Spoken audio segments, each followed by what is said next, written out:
OK. Donc maintenant que vous disposez d'un système fiable qui a fait ses preuves, je vous ai listé, les étapes qui résument à peu près tout ce que vous devez savoir sur la structure. Donc vous disposez de votre système, fiable et qui a fait ses preuves.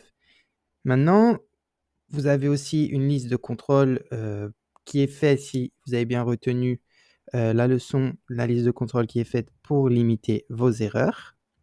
Bah, la prochaine étape, elle est simple. C'est tout simplement d'appliquer ce que je vous ai dit. Pourquoi?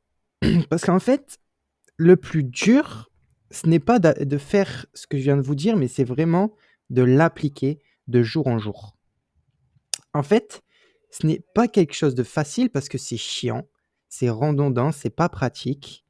Mais en fait, faut comprendre que la difficulté dans le trading, elle réside aussi par la répétition constante de faire le même processus. En fait, en trading, on rencontre sur notre chemin beaucoup, beaucoup, beaucoup de pièges psychologiques.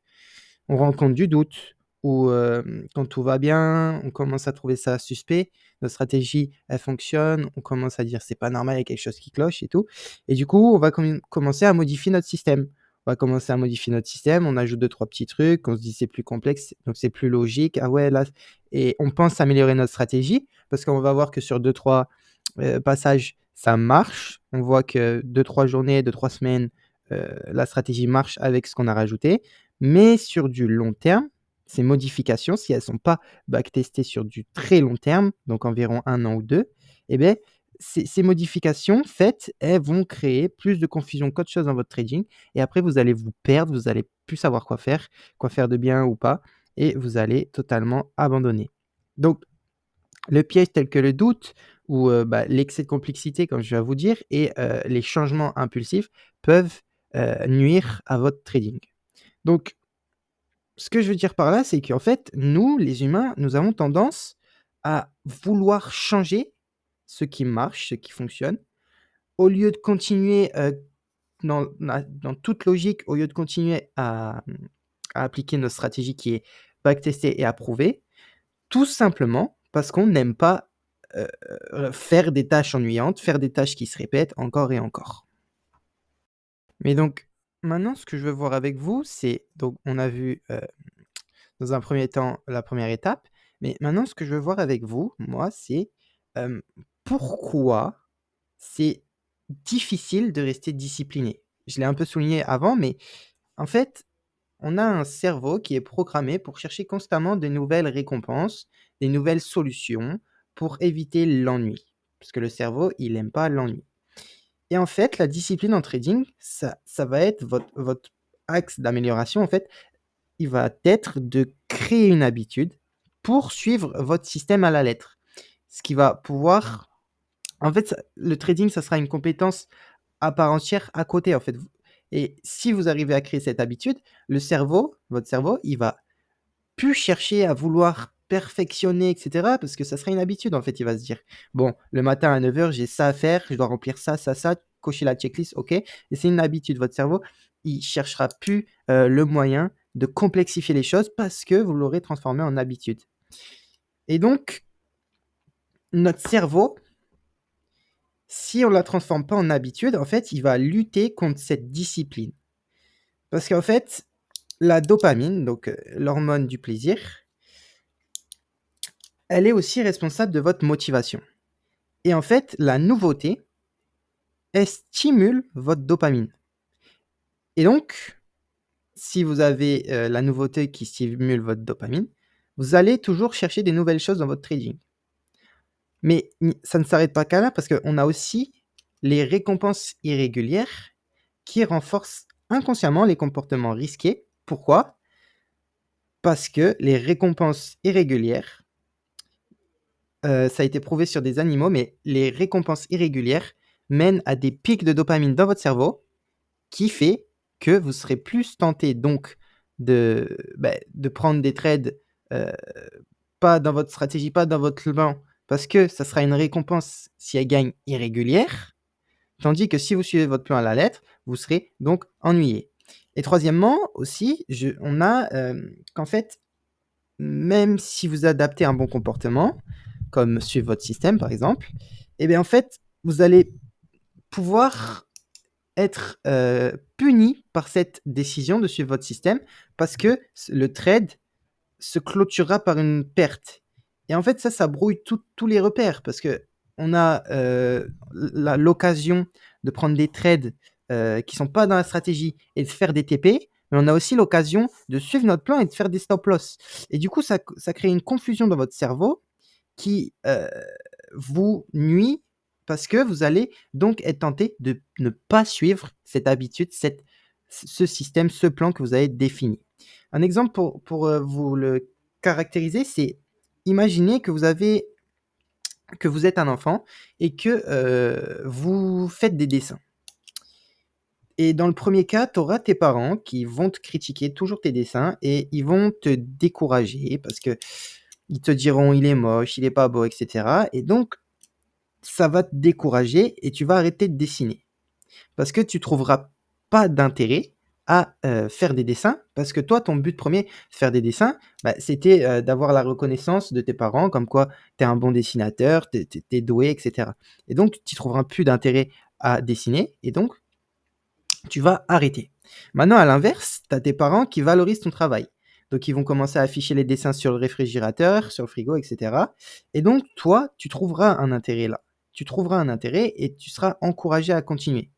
Et bien, si on compare ça au trading, si vous faites une erreur qui est récompensée, par exemple un profit, mais un profit hors strat, et ben ton cerveau il associera cette erreur en fait à une action positive. Alors que non, tu vois, c'est pas positif. Nous, on revient au chapitre d'avant qui disait qu'il fallait qu'on suive qu'on soit axé processus et pas résultat et qu'on suive notre système. D'accord? Et parce que si tu suis ton système et que tu subis une perte, et ben en fait, tu auras plus confiance en ce système. Tu vas perdre la confiance, tu vas commencer à avoir des doutes, etc. Et donc, en fait, ces mécanismes naturels, ils vont tout simplement rendre difficile bah, le développement de ta discipline dans le trading. Donc, on revient à créer la routine, mécaniquement, bien sûr, se focaliser sur le processus. Et ensuite, transformer la discipline en habitude malgré les biens naturels du cerveau. OK? Donc ensuite, on va attaquer la troisième partie. OK, et donc dans cette troisième partie, on va voir comment on peut remédier à tout ça. Donc, en fait, il suffit que vous développiez une discipline solide. Ce que je veux dire par là, c'est quoi? C'est qu'en fait, on va avoir 3 principes clés qui feront que votre discipline, elle se elle se cantonnera à ce que vous dites et pas à ce que vous voulez faire. Donc, dans un premier temps, on va voir qu'il faut en fait changer de perspective. En fait, vous ne devez pas mesurer votre succès aux résultats financiers. On revient à ce que je disais sur les attentes, mais plutôt en fait au processus. Donc, votre seul objectif, en fait, il doit être de suivre votre système. Et peu importe le résultat. Vraiment, on s'en fiche, on s'en fout.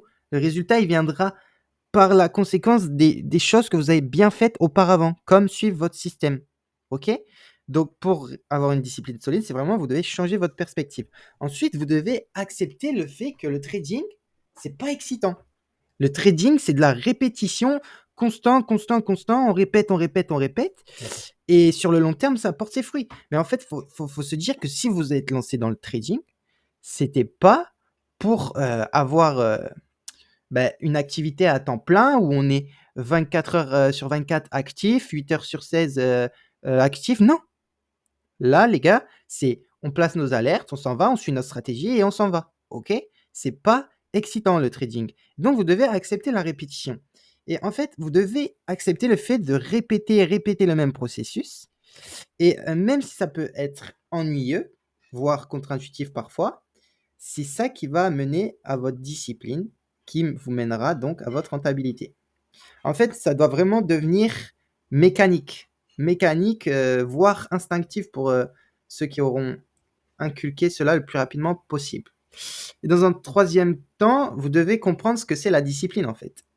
En fait, chaque fois que vous suivez correctement votre système, vous devez de vous féliciter.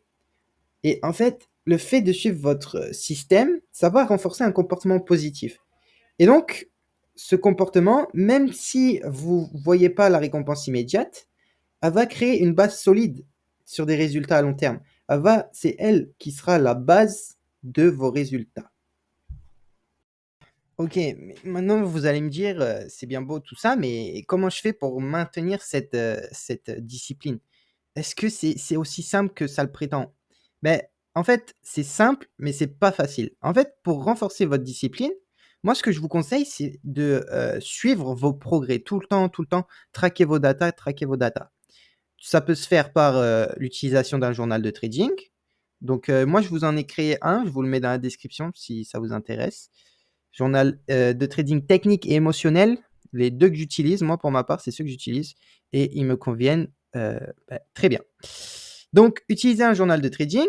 Vous pouvez commencer par enregistrer chaque transaction et il est important, en fait, que vous le fassiez manuellement parce que, oui, il existe des applications qui, après chaque transaction prise sur le marché, ça met automatiquement mais en fait, ça vous mènera nulle part. Vous prendrez pas des feedbacks, vous aurez pas de feedback sur vos positions et donc, beh, si vous traquez pas vos données, ça va, vous empêcher en fait de voir les erreurs que vous commettez sur votre trading. Donc vraiment faire ça manuellement. Donc vous pouvez enregistrer chaque transaction, mais vous pouvez aussi mettre votre état émotionnel, comment vous étiez avant et après une transaction, si tu as suivi ta checklist à 100 ou pas, ou, beh, quel a été ton processus, ton raisonnement derrière la prise de position. Ensuite, donc analyser son comportement aussi via, les questions que je vous ai mis au premier chapitre sur la conscience. Après, à vous de voir si vous voulez les appliquer ou pas. Et troisièmement, vous pouvez donc mettre en place un système de récompense personnelle. Moi, c'est ce que je fais, c'est ce que j'ai mis parce que ça vous allez voir, ça va beaucoup vous aider. C'est vraiment quelque chose qui est pertinent de faire ça parce que en fait, si tu sais que tu suis ça, beh, tu seras récompensé à la fin du mois ou à la fin de la semaine, peu importe. Moi, je sais que c'est à la fin du mois, je me fais un petit cadeau. Par exemple, là, je me suis acheté un nouveau écran parce que j'ai fait des bonnes perfs et donc bref, vraiment, vous devez, faire un système de récompense personnelle parce que c'est vraiment, ce qui va vous permettre de maintenir cette discipline si vous fonctionnez au résultat comme, moi. OK, donc si maintenant je peux vous récapituler tout ça, ce serait par quoi? Dans un premier temps, ce que vous devez faire. Donc en fait, ce que vous devez faire pour maintenir et développer cette discipline, c'est avoir des objectifs clairs. Ça revient, si je monte là, voilà, définir un objectif clair, ça revient à ce point. Pourquoi? Parce qu'en fait, suivre votre système en trading et votre checklist, vous permettra donc, d'être constant et discipliné. Vous devez aussi ne pas vous laisser distraire par les résultats financiers, heu, potentiels d'une transaction ou même par, ce qu'on voit sur les réseaux à côté. Par exemple, si tu es dans un groupe Discord et que tu vois quelqu'un a fait une perf à 5 R alors que toi tu as pas pris, mais parce que ça suivait pas ton plan, tu vas commencer à avoir du regret et tu vas commencer à prendre des décisions n'importe quoi. Alors que non, en fait, tu devrais juste suivre ton plan et c'est très bien ce que tu as fait. Tu dois te féliciter. Après, si ta stratégie, elle te convient pas, bah, tu la changes. Mais là, vraiment, te cantonner à ta stratégie. Ensuite, tu dois donc mettre en place un processus simple. Donc, créer ta routine avant chaque session, après chaque session, pendant la session, etc. Et le garder le plus simple possible, histoire qu'il n'y ait pas de friction et de doute pendant tes sessions de trading. Donc ensuite, tu dois créer un journal de trading parce que le journal de trading va te permettre de maintenir cette discipline parce que tu traqueras tes données qui, créeront, tout simplement, bah, ton activité de trader et pour finir, beh, la discipline, ça demande de la patience. Bah, oui, parce que une discipline, ça se crée pas du jour au lendemain. Non, en fait, une discipline, c'est un processus continu, en fait. Ça demande de la persévérance, de l'engagement et de la patience. Donc en fait, en trading, faut pas se compliquer la tête, en fait. C'est moins c'est complexe, plus c'est facile à suivre, plus vous allez avoir des résultats. Maintenant, avec votre système de rétroaction, je veux que vous vous y teniez à la lettre, en fait. Votre système, de rétroaction, donc le fait de se poser en question, vous devez Vraiment être honnête avec vous-même et vous dire si oui ou non j'ai suivi cette routine ou pas, mon plan ou pas. Parce qu'en fait, il y aura que vous qui le suivez et donc vous mentir à vous-même, pardon, ça mène nulle part à part, stagner dans votre trading. Donc vraiment vous concentrer sur l'essentiel. Donc, est-ce que j'ai suivi mon plan? Oui ou non? Si je ne l'ai pas suivi, pourquoi? J'identifie les raisons et je corrige. OK? Donc vraiment être simple et répétitif. Votre objectif principal en trading, c'est de suivre votre système. Peu importe, on ne voit pas court terme, on voit long terme dans le trading, du moins pour ma part, moi je le vois long terme et c'est ce qui fait, je pense, une partie de mes résultats. Parce que si je suis à moins 3R début du mois, bah, ça ne va pas m'impacter psychologiquement parce que je vois moins 3000 sur le compte, alors qu'en fait, on n'est qu'au début du mois en fait. C'est pour ça que je vous conseille de voir long terme aussi. Et donc, ça revient au fait de voir long terme, c'est avec la patience, euh, suivre tout simplement, tous les jours, ce que vous faites. Donc, rappelez-vous en fait que le trading, c'est pas un sprint, c'est pas une course, mais c'est un marathon. Donc, ce qui vous sauvera dans ce marathon, cette fois-ci, c'est pas l'eau, mais ça sera donc la discipline. Donc, vous devez vous remettre à la discipline parce que c'est ce qui vous permettra d'atteindre vos objectifs long terme.